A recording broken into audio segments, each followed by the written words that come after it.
Okay, welcome back. This is Dr. Jin Sung, and this is the Dr. Jin Sung Show. Today is Tuesday at 12:30. Today we're going to be talking about stress. Okay, I've talked about stress in the past, so you can go back and watch the previous weeks regarding stress management and those types of things. Today we're going to go a little bit more in detail in terms of the physiology of what happens when you are under stress. So let's define what stress can be, okay? Number one, sleep deprivation. So if you're not getting enough sleep, that can put a lot of stress onto your body, increasing cortisol throughout the day. Relationships, family relationships, friend relationships, you want to be really in a relationship that's drama-free. The other thing is blood sugar management. If you have high levels of blood sugar or low level of blood sugar, that can affect cortisol and cortisol production. The other thing is anemias. So different types of anemias in terms of iron deficiency, megaloblastic anemia. All these things that do not deliver enough oxygen to our tissue can create stress in our body. The other thing is chronic infections. Chronic viral infections, bacterial infections, gut infections with parasites. I can't tell you how many times I find GI parasites in patients who come in with stress disorders or stress problems. The other thing is physical trauma. Physical trauma can throw off your hormones in terms of stress production or cortisol production. The other thing is emotional traumas. And I find that emotional traumas can actually be more detrimental than physical traumas, because physical traumas can be short-lived. It can be a bad car accident, and then you have the time to recover from it. Emotional traumas can go on for years, even decades. So emotional trauma plays a huge impact in terms of adrenal function. So when you do have emotional traumas, obviously you want to work with the proper medical professionals in terms of managing that or controlling that aspect of it. So emotional trauma is a huge factor in terms of cortisol production. The other thing that we don't really talk about is chemicals. We are full of chemicals in our environment, our water, the air, and all those things that can create an overload of toxins and chemicals and mold and other things. The last thing I'd like to talk about is EMFs, electromagnetic fields. So if you're sitting next to a router, if you're sitting on your phone all the time, you sleep with the phone under your pillow, this can create some abnormal signaling within the brain. So it can create chronic stress to our system. So get rid of those cell phones and get rid of those devices. Really turn them off before going to bed and keep them away from your body, especially when you're not using it, right? It's very important to do that, all right? So we talked about all the different stresses. The other thing is perceived stress. If someone is perceiving something as a threat when everyone else around them is like, that's nothing, right? Let's say a small spider on the wall. For me, it's nothing. We just go and we catch it and we, throw it out. For some people, that can be very, very stressful. It's perceived. They think of a bug as a dangerous organism that can hurt them, right? Those fears, abnormal fears. So perceived stress over time can create anxiety. It creates a level of anxiety where you don't sleep well, you feel shaky, inward trembling, frequent urination. All these things can happen because of perceived stress. So there is real stress that we just talked about, like the sleep deprivation, relationships, anemias, etc. And there's also perceived stress. So if you perceive something as stressful all the time, it's going to effectively destroy your adrenal glands over time, all right? So if we have chronic stress, what do we have? We have a fight or flight type of mechanism in our body, right? Then our stress hormones, in particular cortisol, will go up. Now cortisol is a steroid-based hormone. And it's the mother hormone that produces cortisol is actually cholesterol.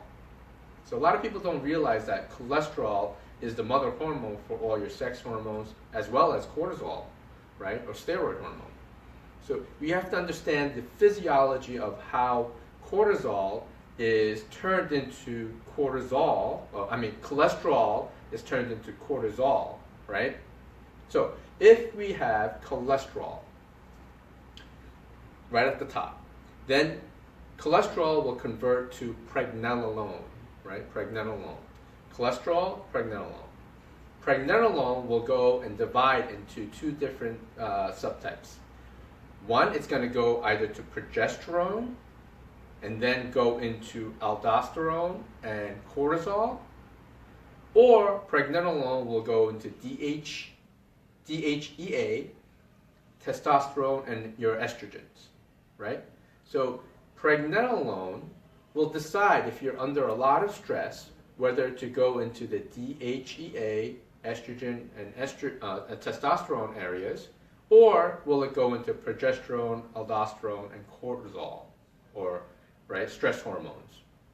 So if we're under high amounts of stress, what will happen is cortisol will steal pregnenolone from the other hormones. So you will no longer produce DHEA, testosterone, and estrogen, or minimize production of it to shunt it over to cortisol. So that is called pregnenolone steal. Cortisol is stealing pregnenolone from other sex hormones to address the stress impact, right? Or the stressful situation, or the fight or flight situation. So when you have these hormonal shifts, it can deplete pregnenolone, right? It can deplete cortisol. It can create what we call adrenal fatigue. Because your adrenal glands is what produces the cortisol, right? Eventually, cortisol will stop producing. So initially what happens is we're in a heightened, stressful environment, right? Our body is pumping out cortisol, and we can deal with a certain situation. But if you're under chronic stress, what happens is that cortisol production will start to drop, and it will start to deplete, because your body can only produce so much cortisol in a day. It'll start to deplete the adrenal glands that produce cortisol.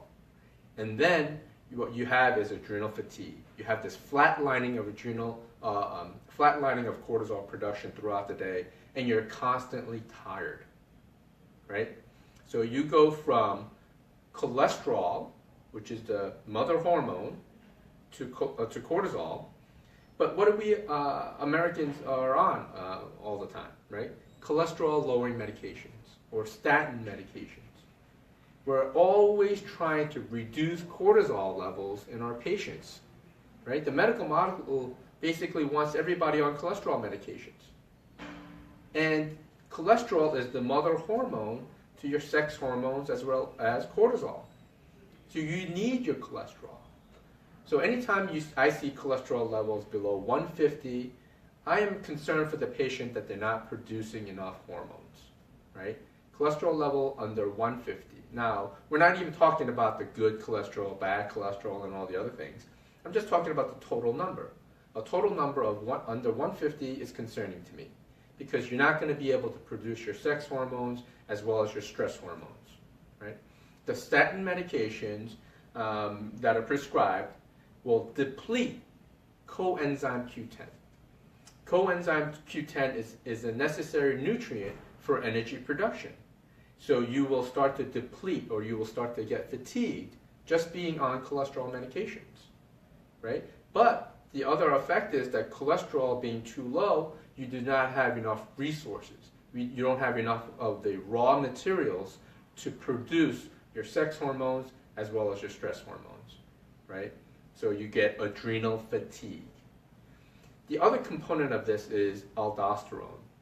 And I'm going to talk about this next week in detail, how it affects blood pressure, perfusion, oxygenation, cravings, and so forth. So stay tuned for next week's episode on stress and chronic stress, because aldosterone is a huge factor in a lot of patients because it is affected by cortisol as well as cholesterol levels. So let's recap it real quickly. If you're under chronic stress, are we under actual real stress, which is sleep deprivation, relationships, blood sugar, anemia, chronic infections, GI dysfunctions, physical trauma, emotional trauma, chemicals, and EMFs, or electromagnetic frequencies, right? Or are we under perceived stress? We perceive things that are dangerous or stressful when other people around you are going, hey, I don't know what the big problem is here, right? So we have to understand perceived stress also, not just real stress. That all will affect cortisol levels in our blood, right? And now we go shift and we say cholesterol is this mother hormone to all the sex hormones, right? So you go cholesterol, pregnenolone. Pregnenolone will divide. This side it'll go DHEA, testosterone, estrogens, and then this side it'll go progesterone, aldosterone, and cortisol. And then depending on how much stress you have in the middle, it will shift one way or the other, right? If you have chronic stress or significant amount of stress for prolonged periods of time, your body will shift that pregnenolone to cortisol, to your stress hormones. So what happens? If you have your stress hormones that are elevated and it's depleting the DHEA, testosterone, and estrogens, your libido will go down, right? So when we are under high amounts of stress, the last thing we're thinking about is having sexual relationships, right? Because our sex hormones are going to be depleted. That's why stress is such a huge factor in so many physiological functions that it has to be managed, right? So there are specialized tests that you can do to figure all this out. Essentially, it starts with a good consultation, trying to figure out what the patient is, what kind of stress the patient is under, what is affecting them. Do they have parasites? Do they have viruses? And all the other things that affect our physiology. And that's where the foundation starts, is a good consultation. And then figuring out which tests to run and figuring out, do we actually have adrenal fatigue? And it's a very common factor in this day and age because we are under a constant barrage of stimulus, a constant barrage of, get this done, get that done. You have the wife, the family, you have the work, extended families, you name it, whatever it is. It can create excessive stress. And we need to be able to decompress. And I would suggest highly taking 30 minutes to an hour a day just for yourself. Do nothing. Watch a funny sitcom or something of that nature where you can just kind of release and relax for 30 minutes to an hour a day, just dedicated to yourself, okay? So next week is going to be part 2, and the other hormone that we don't really talk about with stress is aldosterone. So that's part 2 next week. Tune in, okay? And I'd like to thank everyone for commenting on the previous week's videos. I've had a great response. I'd like you to like the page and share the video so we can get more people educated about their stress levels. And we'll see you next week on the healthy side. All right? Have a great day.